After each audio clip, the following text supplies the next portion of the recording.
Imagine a young woman in Germany carrying a bag full of money.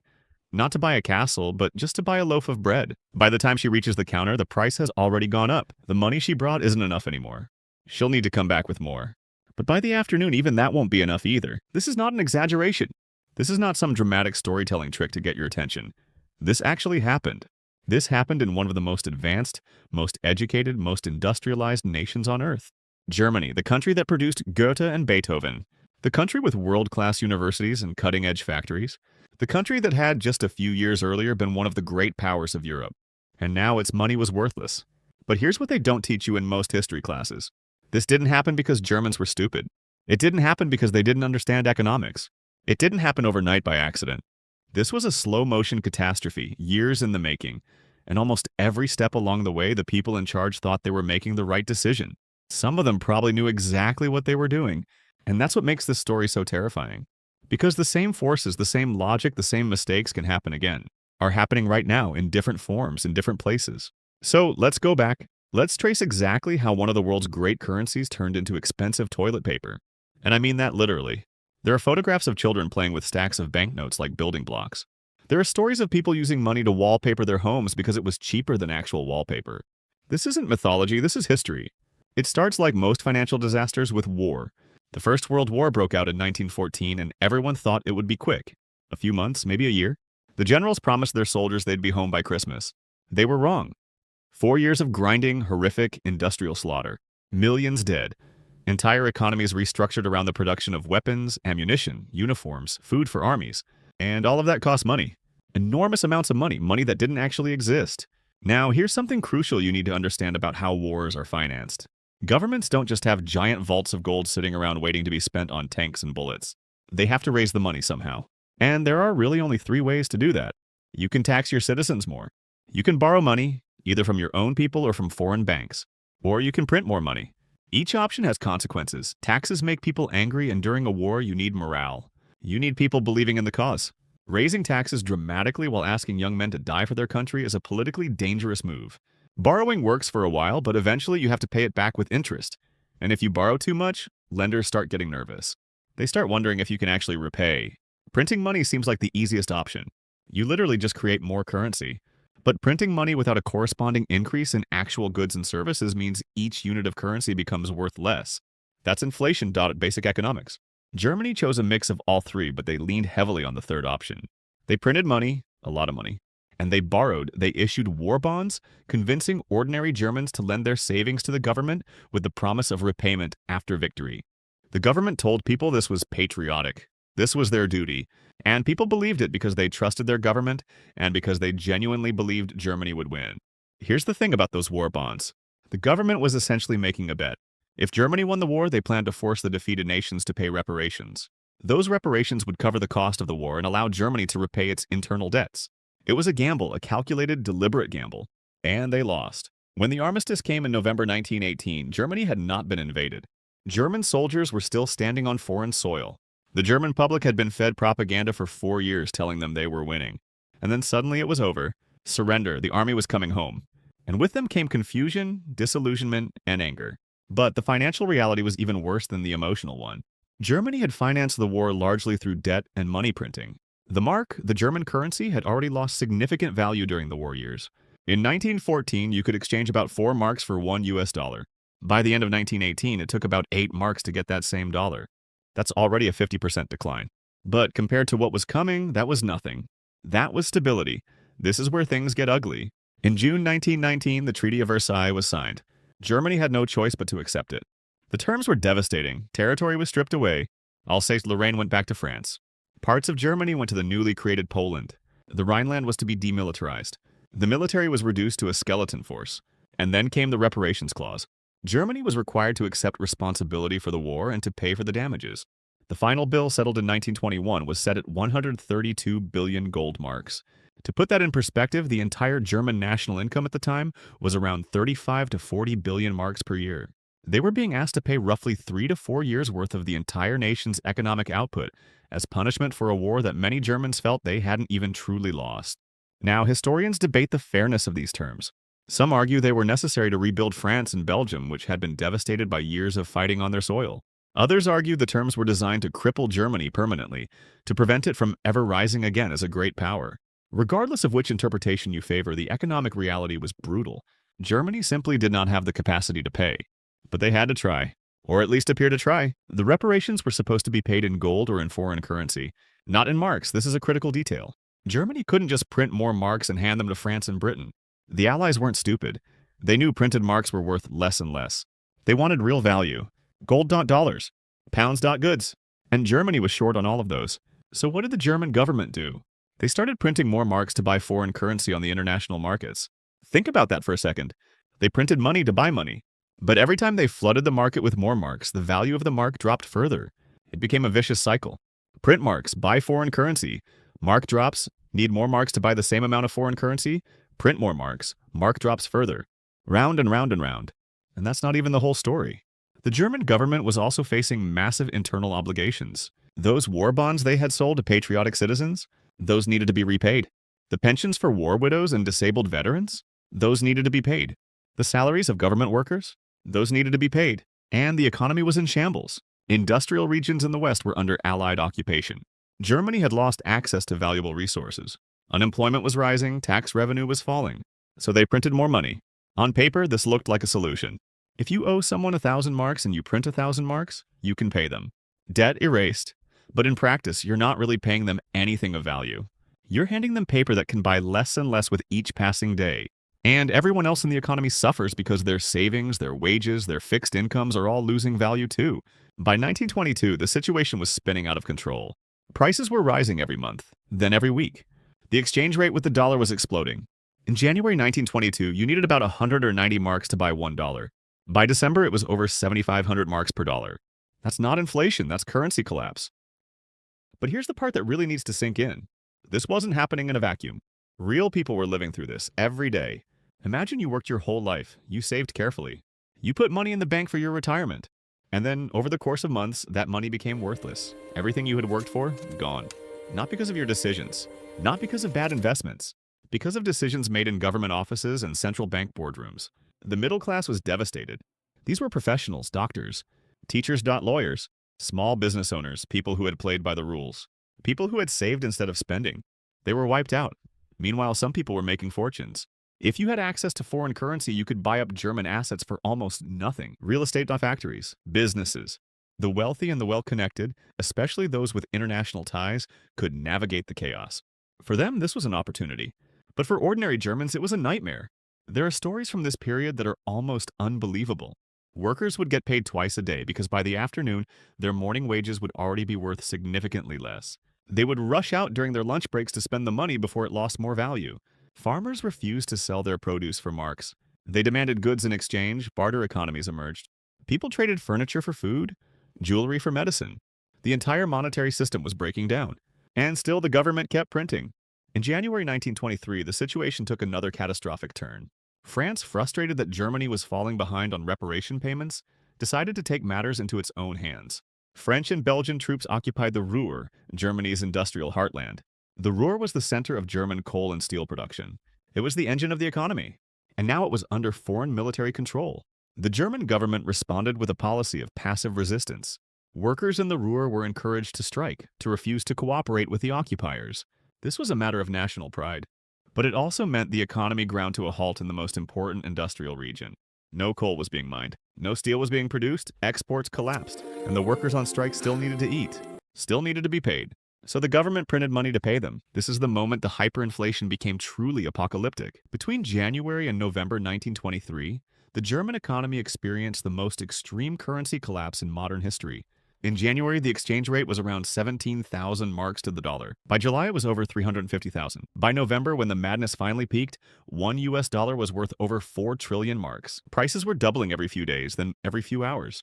Stories emerged of people ordering a coffee, getting the bill before they finished, and the price having already increased. Restaurants stopped printing menus because they couldn't keep up with the changes.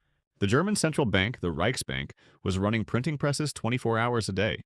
They couldn't print money fast enough. They started printing on one side only to speed things up. They printed notes with face values in the billions, then the trillions. This is not exaggeration. You can find images of these notes online. Real historical artifacts, banknotes for 1 billion marks, Notes that were worthless almost the moment they left the printing press. And here's the dark irony.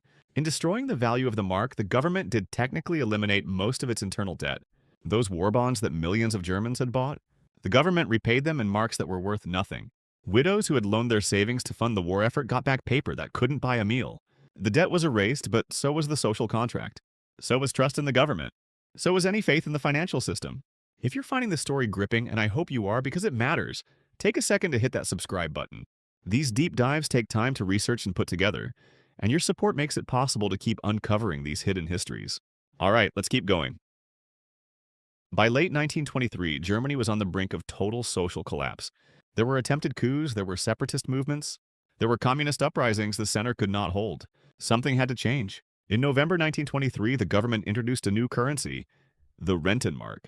This was a radical move. The Rentenmark was not backed by gold. Germany didn't have enough gold left.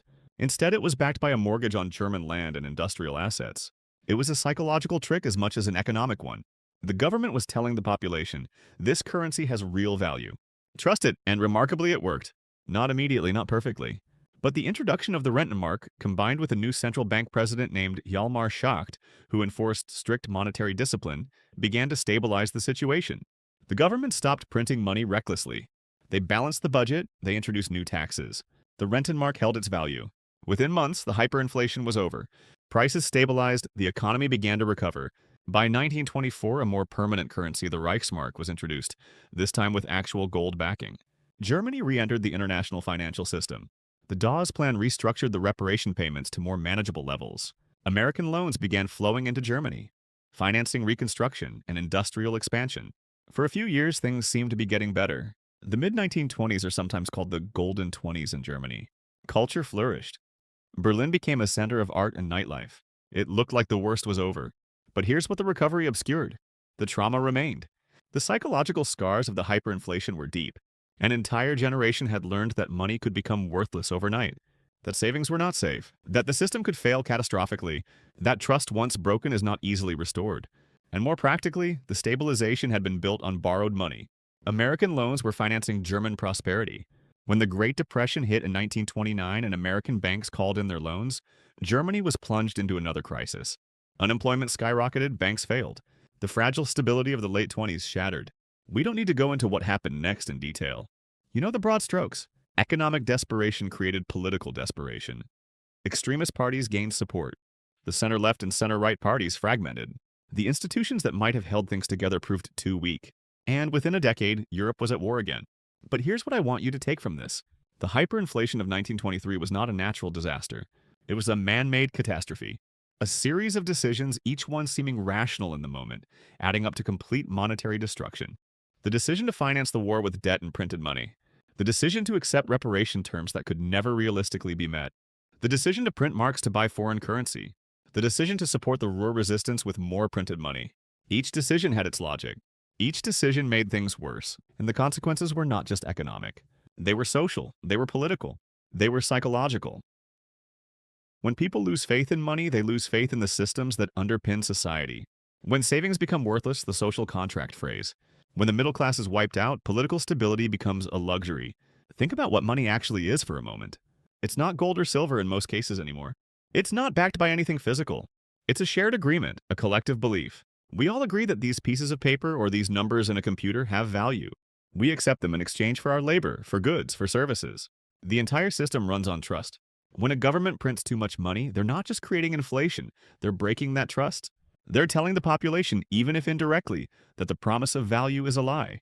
That the numbers in your bank account don't mean what you think they mean. And once that trust is broken, it's incredibly difficult to rebuild. The German hyperinflation is an extreme example. It's the textbook case that economists point to when they want to illustrate what happens when monetary policy goes completely off the rails. But less extreme versions of this story have played out many times since. In Hungary after World War II, in Zimbabwe in the 2000s, in Venezuela in the 2010s, the mechanisms are different. The political contexts vary, but the pattern is recognizable. Government spending exceeds revenue. Debt accumulates. The printing press becomes the solution of last resort. And then the currency begins to die. We like to think we've learned from history. We like to think our modern institutions, our central banks, our regulatory frameworks, are sophisticated enough to prevent such disasters. And to some extent, that's true. The hyperinflation of 1923 was possible in part because of the chaos of the post-war period, the weakness of the Weimar Republic, the external pressure of reparations. Those specific conditions don't apply today in most countries, but the underlying temptations remain. Governments still face the choice between raising taxes, cutting spending, borrowing more, or printing money. And printing money in its modern forms through quantitative easing and other central bank interventions is often the path of least resistance. It doesn't require asking voters to sacrifice. It doesn't require cutting popular programs. It's quiet, it's technical. Most people don't even understand how it works. And that's perhaps the most important lesson of the German hyperinflation. Financial forces operate in the background. They're not dramatic in the way wars or revolutions are. You don't see the money printer running. You don't see the decisions being made in bank boardrooms. You just notice slowly that things cost more, that your salary doesn't stretch as far, that the comfortable retirement you'd been planning starts to feel uncertain. By the time the crisis becomes visible, by the time people are carrying wheelbarrows of cash to buy bread, the damage is done. The destruction happens gradually, then suddenly. And the people who pay the highest price are rarely the ones who made the decisions. The wealthy have options. They can move their money into foreign currencies, into gold, into real assets that hold value. They restructure their holdings before the storm hits. It's the middle class, the workers, the savers, the retirees on fixed incomes. They're the ones who get crushed. Their life savings evaporate. Their pensions become worthless. Their faith in the system that was supposed to protect them is shattered.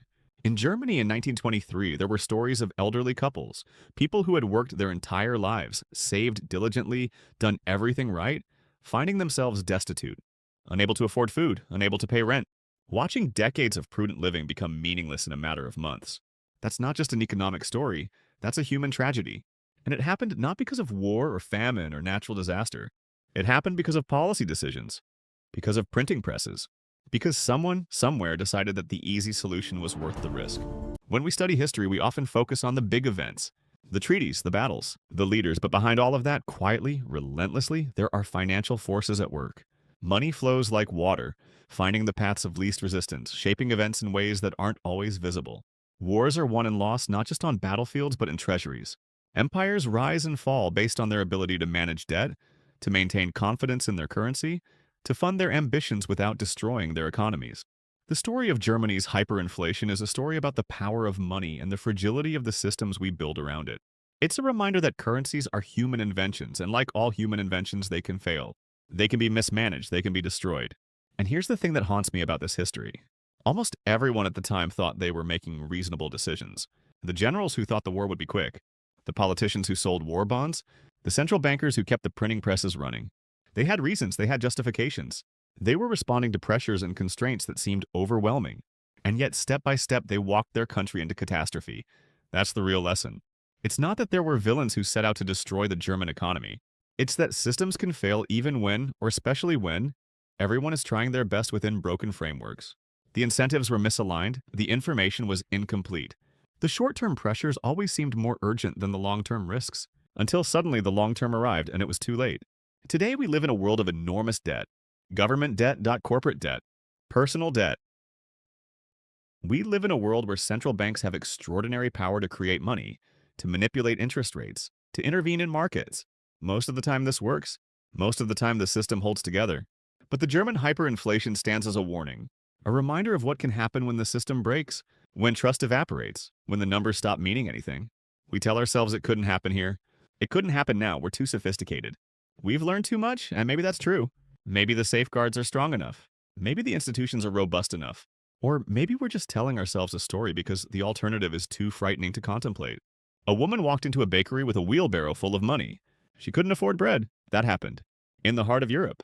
In the 20th century. In one of the most advanced nations on Earth. History doesn't repeat, but it rhymes. And sometimes late at night, if you listen carefully, you can hear the printing presses running.